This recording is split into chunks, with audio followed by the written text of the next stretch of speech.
Hey guys, my name is Daizen Lescro. I love sushi. Do you love sushi? Si toi aussi tu loves sushi, mets un pouce bleu BG. Yo la famille, c'est Daizen alias Lescro du game. On se retrouve aujourd'hui pour une présentation de 6 animés avec un héros qui a un pouvoir caché, qui le dévoile en combat. On va commencer avec une vraie pépite. Une pépito. Une crème parmi les crèmes. Danmachi. Si vous ne connaissiez pas cet animé, bah maintenant vous le connaissez vu que je viens de vous dire son nom. Il est clairement dans mes animés préférés et je me devais de vous le présenter. Sans quoi Daizen ne serait pas Daizen. Ceci ne veut effectivement absolument rien dire. On est ici dans un monde un peu du genre Isekai, avec de la magie, des elfes, tout ça, tout ça. Mais à la différence que la force des gens sont évaluées par rapport à leur niveau, comme dans un jeu, mais dans la vraie vie. Et pour monter de niveau, il faut tuer des monstres du donjon d'Orario, qui est la plus grande ville d'aventuriers au monde. Dans la ville, il y a ce que l'on appelle des familias, qui sont des sortes de guides. Belle, notre personnage principal, va en intégrer une où il est le seul membre. Du coup, l'histoire commence avec Belle qui est dans un niveau débutant du donjon et qui se fait attaquer par un minotaure de haut niveau. Là, il va pleurer comme une grosse chochotte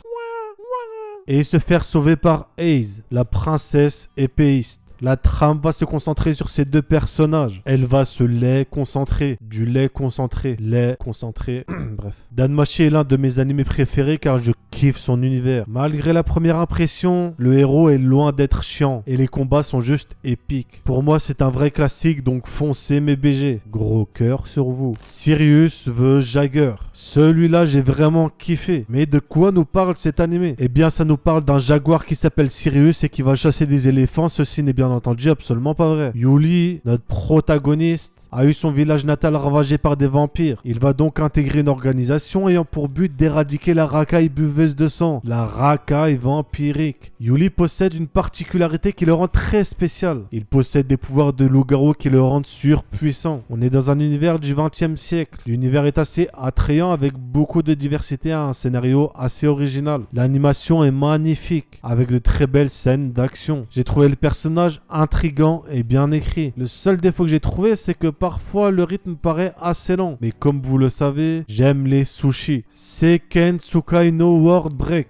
Mon petit chacalounet. On est ici sur un animé banal. Je dirais même banane. Y a pas plus banal. Le scénario n'est absolument pas travaillé et est du copier-coller de ce qu'on peut voir d'habitude. Mais on kiffe ça, nous. Notre héros est inscrit dans un lycée où tous les élèves ont des souvenirs de leur vie passée. On a deux catégories où les élèves sont divisés. Ceux qui utilisent la magie et ceux qui utilisent des armes. Notre héros possède une particularité qui est qu'il possède des souvenirs des deux catégories. Ce qui fait que, j'en sais absolument rien, mais je trouve que les bébés chats sont très mignons. Mais quelle mignonnerie! Comment ne pas aimer les bébés chats? Sérieusement. Strike the Blood. Là, on a un animé que j'ai bien kiffé. Je vous l'avoue, il était assez cool. Il risque de plaire à pas mal d'entre vous. Après, je dis ça, je dis rien. Enfin, du coup, si j'ai dit quelque chose. Nous allons suivre l'histoire de Kojo Akatsuki qui est un lycéen. Jusqu'à là, tout est normal. Mais notre personnage a une petite particularité, qui est qu'il est un vampire. Et pas n'importe lequel, car il est décrit comme le 4e progéniteur, c'est-à-dire le vampire le plus puissant du monde. Il va faire la rencontre de Yukina, une épéiste, qui est envoyée pour le surveiller dans une île dénommée le district des démons. Je vous laisse deviner pourquoi ce nom.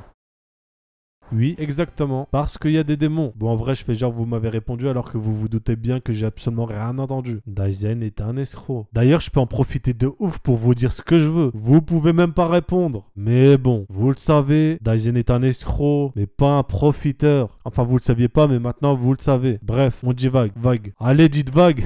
Bref. Makenki, on est ici sur du hot. Vous le comprendrez en regardant l'animé. Takeru est un lycéen qui a décidé de faire ses études dans une école nommée Tenbi. Pour une raison très simple, c'est qu'il n'a tout simplement pas besoin de passer d'examen d'entrée. Donc de base, ce BG s'est dit, je vais me mettre bien, tout ça, tout ça. Cependant, ouais, vous l'attendiez celle-là. Cependant, cette école est un peu spéciale dû au fait qu'on peut apprendre à utiliser la magie afin de s'en servir au combat. Dans cette école, il n'y a presque que des filles. Du coup, il va avoir presque que des scènes. Tu vois très bien de quoi je parle, BG. Donc on a ici un animé assez sympathique à regarder en famille. Je déconne, ne le faites surtout pas. Et on termine avec le dernier animé qui est... Regardez, je bouge là, c'est un animé du coup.